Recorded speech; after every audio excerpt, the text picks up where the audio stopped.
We have Dr. Ambika Adhikari. He is a social integration, economic well-being, and cultural preservation. That's his introduction here. Dr. Ambika Adhikari is a senior planner with the SRP MIC Scottsdale and faculty associate in urban planning at Arizona State University. He has 25 years of professional and academic experience in urban and environmental planning internationally, including in Nepal, India, USA, Canada, and Mexico. Dr. Ambika received doctorate in urban planning from Harvard University, obtained postgraduate fellowship from MIT, and MArch from University of Hawaii. He has authored, won, and co-edited 4 books and published numerous articles. He's past president of Nepalese America's Council, or the NAC, and is currently an advisor of the Global Non-Resident Nepal Association, NRNA. So please help us welcome Dr. Ambika Adhikari.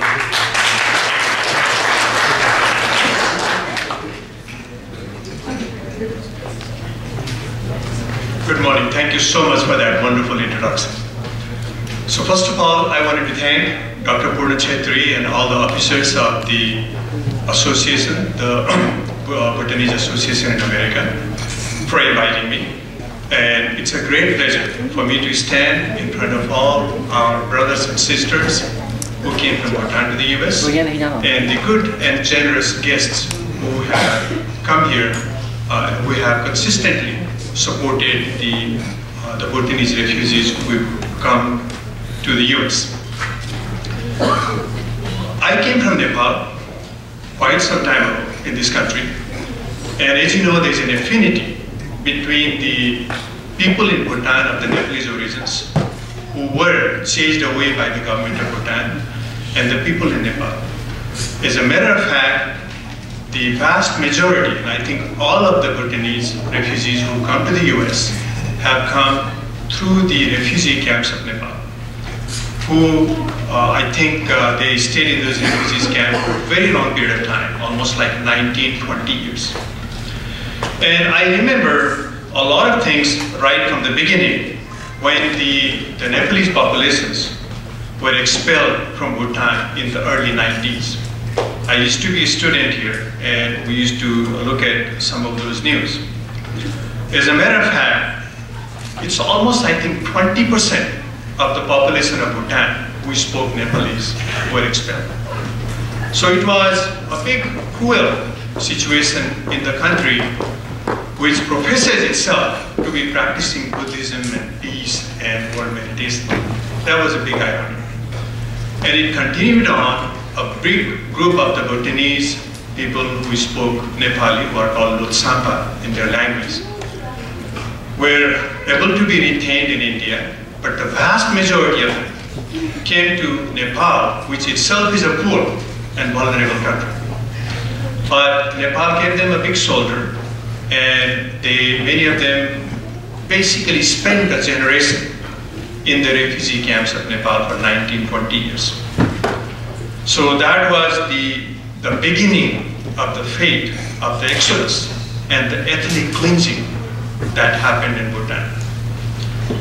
The generosity of the United States and many other developed countries in the world, who were very kind in inviting these immigrants and the refugee groups, is something that we really appreciated from a distance. Now, being from Nepal, there is a large Nepalese community in America, like there is a large community of any country in America. Everyone comes to America. So there is a fairly large Nepalese community in America. It's not like the big communities like the Japanese, Koreans, Indian, and Chinese. Comparatively, it is small, but compared to the Bhutanese population, the Nepalese population was pretty big. So in the beginning, we also got involved in providing any moral, any other logistical support to the Bhutanese brothers and sisters who came to the US. So that's the beginning. We shared the language, we shared the culture, we shared many things with them. So that was the beginning of our interaction. And I just read, out of the 60,000 Bhutanese refugees that the United States promised to bring, about 55,000 are already here as of last week.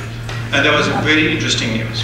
I know there are some in Canada, maybe 5,000 or 7,000, some in Australia and some in other European countries, but the United States has taken the bulk of it. Not only that, the US has actually told that if there's anyone remaining who wishes to come to America, we'll take it. What more generosity you want? What more generosity you expect from any country in the world? So that is a fantastic nature of America as an immigrant country. Now, I was asked by Dr. Purna Chetri to talk about a few things on how the Bhutanese population can assimilate and can still preserve their culture and maintain their well-being. And so I will spend a few minutes talking about that. The previous speaker, Dr. Marty, he mentioned about some 60 different emotions. I just have a granddaughter who is 5 years old, and looks like she has only 2 emotions. Every once in a while, she tells me, "Grandpa, I love you." And then I'm very exhilarated and very happy. In a while, when she's not happy, she says, "I hate you." So those are the 2 extremes, I think, of the emotions that the American culture sometimes, when you watch TV, watch movies in schools, sometimes you see the extremities of the 2 emotions. So 60 emotions is too many. And I'm sure there's so many emotions that people go through. And he did talk about the problems that the Bhutanese community is facing. Some of them we know firsthand: the increasing suicide, the difficulty to adjust, the difficulty to kind of organize themselves in the life system of Nepal, life system of USA, and so on. And those are real problems. Now, even for people like us, and many people like us who come to America as students, go to fine universities, get education, and begin to work, coping up with the life in America is hard, especially when you come from a society where there's a very strong culture that keeps you together. And Bhutanese culture is exactly the same, and the Nepalese culture is exactly the same. You have land, you have houses, you have your cattle, you have family, you have a social capital, you have a network of support, you have insurance without going and buying an insurance and paying a premium. You have a support system. You have the network, which you don't always find in the developed countries because they operate differently. They operate through institutions. Like in America, if you become sick, you go to emergency ward. You don't really call your neighbor. There are institutions that operate in this country that take care of a lot of systems. And we who come from poor countries in a different type of cultural setting sometimes cannot really cope with that. So it's not only the story of Bhutanese, it's the story of any immigrant who come to this country. Some of the immigrants who come for education, who already have a good education back home, who are still young, they find it a bit easier. Even then, it's very difficult. Even within the Nepalese community, there are like murders. I think in average, unfortunately, about 1 murder of 1 Nepali immigrant in some convenience store in America almost every month. So, it's sad because America has the best, it also has the worst. And then it has a different cultural system. And it has a very different way of operating. It's a very technologically advanced country, it's a very rich country. It operates in an entirely different paradigm compared to what we are used to. So, coping with that and then coming to terms with that is not very easy.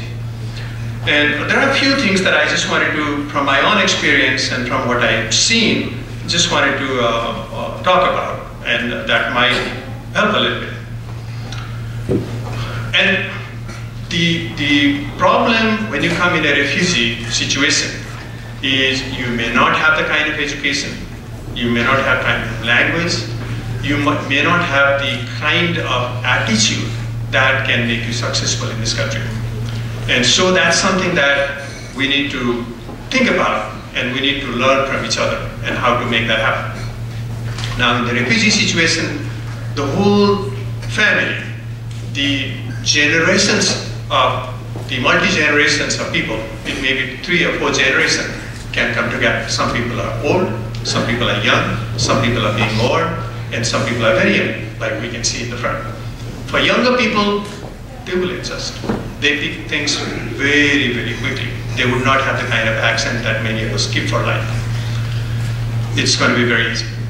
For the older people, they will need a lot of support from within the Bhutanese communities who are young, and from generous people from church and other hospitalities and non-profit organizations and the government system that they have been doing. Now, the way to think about it all, and the way to kind of break it down into very simple terms on how we can really make life here and succeed, in my opinion, are manifold. One, first of all, think about the country that you've come to. Okay? In spite of all the problems that you see in America, in spite of all the gloomy news that you read in the paper every day, in spite of the collapse of the banking and some of the financial system that we have seen in the US, this still is the greatest country in the world. This still is the most powerful country. This still is the richest country. This still is the technologically most advanced country. So on the bright side, you can always think, I'm very lucky that the generosity of the American people brought me here, gave me an opportunity to start a new life. So it starts with an attitude that you are in a new country, which is as good as it gets. There are so many opportunities that you can make use of, you are here. So we start with the blessings that you've got in your life. You've left a lot of things. You've left the network that I mentioned. You've left the mountains that you've seen many generations. You've left your land and you've left your home. But such is life. You're here. Many people in America came like you.